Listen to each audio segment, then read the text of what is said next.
everyone, my name is Noah Meehan on The Art of Truth, and Marjorie Taylor Greene is going to be our topic. Specifically, what occurred yesterday was she was targeted for swatting.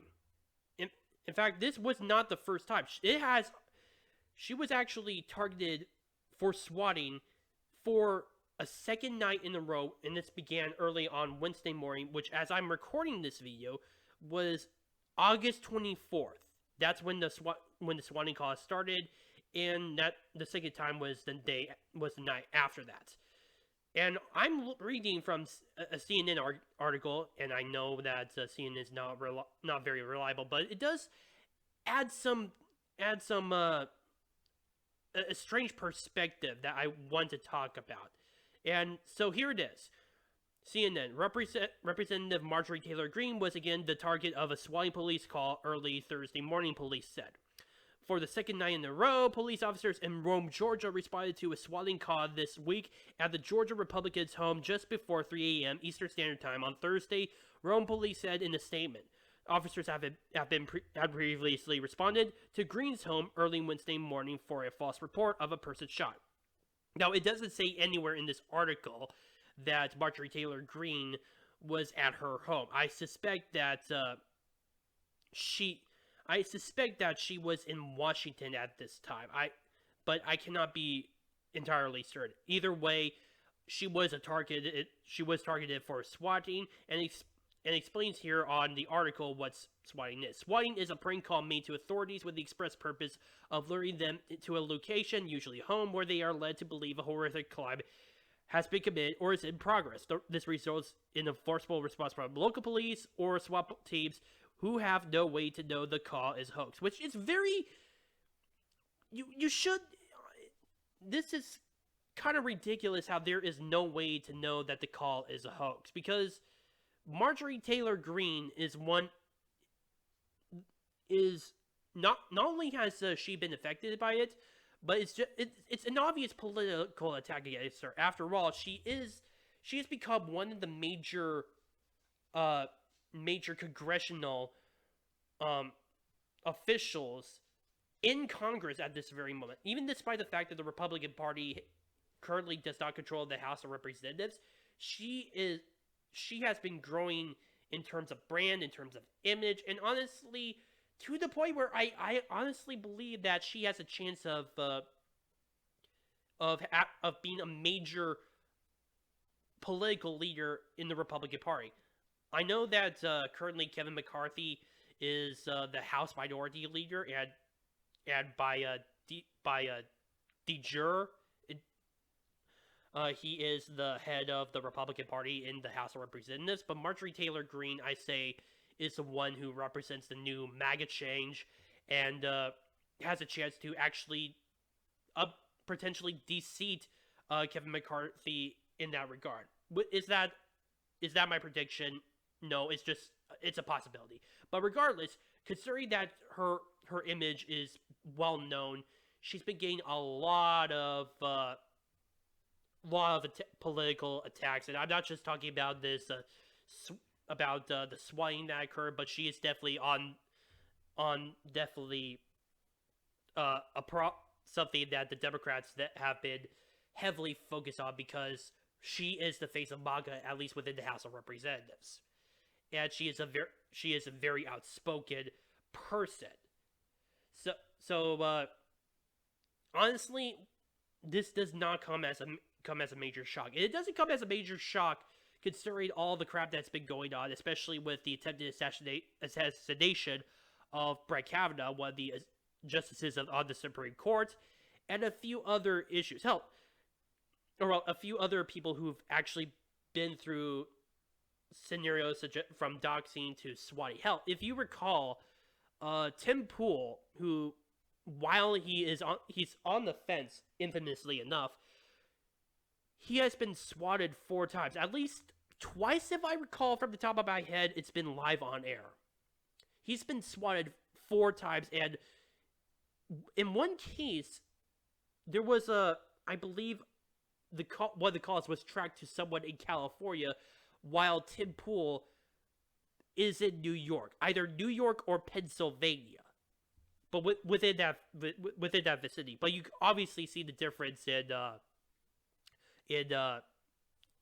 destination. Yet swatting was used against him. Obviously, as a means to try to shut him up, and as a means of trying to provoke, what's the best word? Provoke? No, not provoke. Definitely, mainly to scare them off. And this is something similar that's been happening to Marjorie Taylor Greene. Does not surprise me one bit. As a matter of fact, in this CNN article, it actually goes on to say a few things in that regard. Greene, whose time in Congress has been defined by her combative and incendiary comments, has faced criticism for her anti-transgender remarks in the past. Last week, she introduced a bill that would make it a felony to provide certain so-called gender-affirming medical care to transgender minors. Basically, you can't. Basically, the bill says it's illegal to perform gender reassignment surgery on minors. Obviously, in this article, it's completely biased because it says right here transgender minors. Even though I'm pretty sure minors are going through a lot of things, especially considering to the development of their brain and trying to mature into an adult.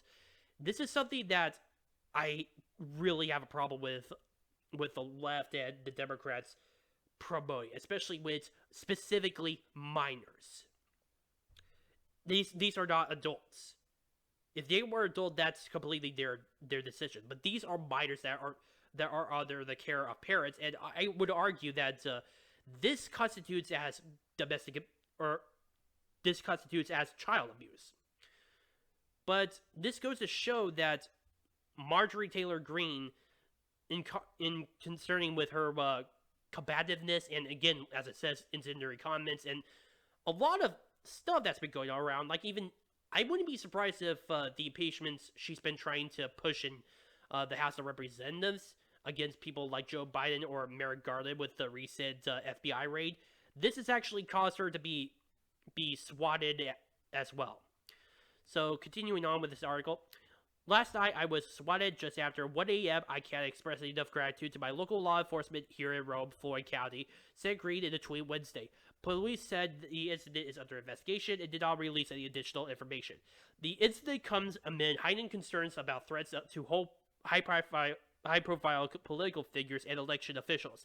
In the wake of former President Donald Trump's false claims about the 2020 presidential election, election workers nationwide have reported a spike in threats and harassment. And in June, a man was charged with attempted murder of Justice Brett Kavanaugh outside his Maryland residence. Last year, U.S. Capitol Police reported a 107% increase in threats against members of Congress this year compared to 2020. Goes to show how much political partisanship is heavily affecting the division within this country. And honestly, it doesn't surprise me with what's been going on, especially if you've been paying attention to the last few years, like with Antifa and with the BLM riots that have occurred. Does not surprise me one bit. And now that it's targeting many high-profile officials. Hell, this wasn't even the first time. If you recall back in 2017, there was actually a Bernie Sanders supporter that actually tried to shoot at Republican congressmen who were practicing an annual baseball game. And fortunately no one was killed, but Stephen Scalise was severely wounded as a result. Thankfully, he managed to recover. But this goes to show that this about political violence, and I would argue terrorism. In fact, I would argue this swatting constitutes as terrorism because it's against a congressional official. It goes to show that political violence is becoming more and more of the norm. Especially with this report of 170 increase in threats. By the way, it's funny how this article, the CNN Politics article, is saying in the wake of former President Donald Trump's false claims about the 2020 presidential election workers nationwide have reported a spike in threats and harassment, as if this is Donald Trump's fault. Again, if you were paying attention in the last few years, especially with how badly the political division has been growing as of late. You can obviously see that this was not because of Donald Trump. It's been growing for so long, and it's funny how the mainstream media is saying this, especially CNN, when many of these people have actually said stuff like fiery but mostly peaceful protests, or show me where the First Amendment says that you should peacefully assemble. I mean, these guys are either they're idiots or they intentionally want to promote this kind of agenda. And honestly, I do not see this changing anytime soon. 2022 is an election year, especially a congressional election year. This could have a major impact in regards to the balance of power within Congress. Potentially, the Senate and the House of Representatives may switch to the Republican Party. Honestly, I still predict that the Republicans will win both the Senate and House of Representatives, despite what Mitch McConnell will claim with at least the Senate. But it still goes to show that this is a highly contagious year of political division that, honestly, it's not going to get any better. With the election going up, with the election coming up, as well as with a lot of the political decisions that have been made, such as the situation in regards to Roe v. Wade being overturned, I do not see the situation cooling off whatsoever. Do I think that it will lead to a change, like somehow the Republicans will lose? Absolutely not. Do I think that Marjorie Taylor Greene is going to stop with this? Absolutely not. In fact, I would argue that this would invigorate her to be more combative, to be more against these kinds of people. But it goes to show that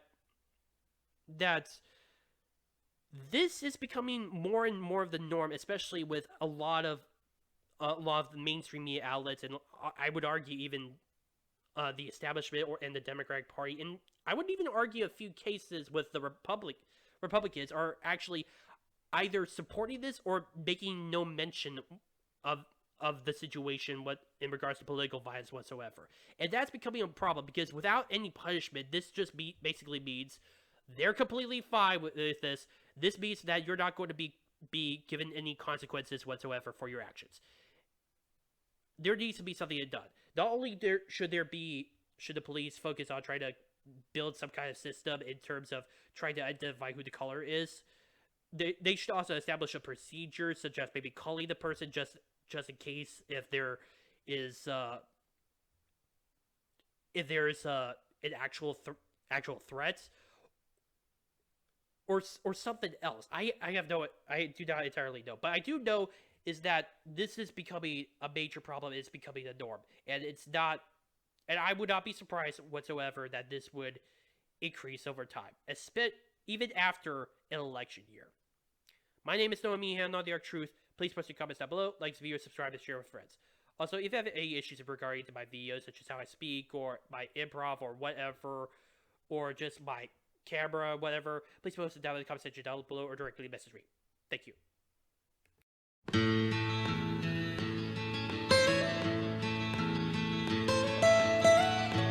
Almost.